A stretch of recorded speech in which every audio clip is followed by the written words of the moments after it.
a lifetime contract, I knew straight away we should be getting rid of Fellaini, because they're saying it because they want us to use him, because they know he's not that good. So if I say I think you should give Slot a lifetime contract, that's probably a big indicator that you should get rid of him, because I want him to stay. I wanted Roy Hodgson to get a lifetime contract because Liverpool were never going to do anything with him in charge. But looking at the situation with Slot, I actually think that having made this mistake so many times at United after a bad result, you sometimes wake up the next day a little bit calmer. And if you don't, you've got a problem, because the aggression, the frustration, the drama instantly after a game is very different to when you've calmed down. Liverpool are in a mess.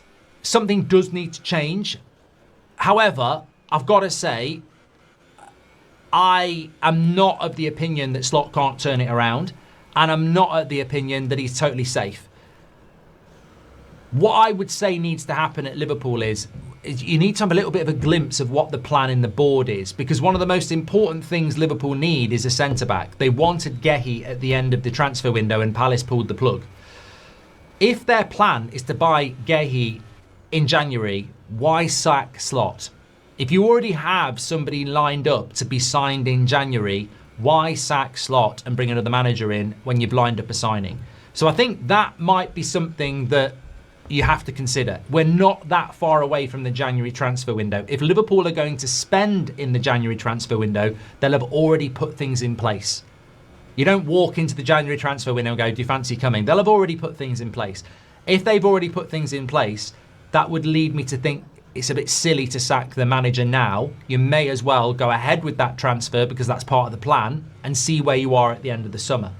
I also think the manager market is horrific.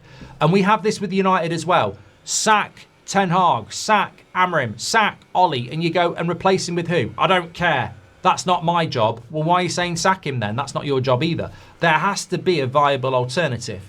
And if Jurgen Klopp's saying, I'll take the job tomorrow, maybe that's something that Liverpool fans would want.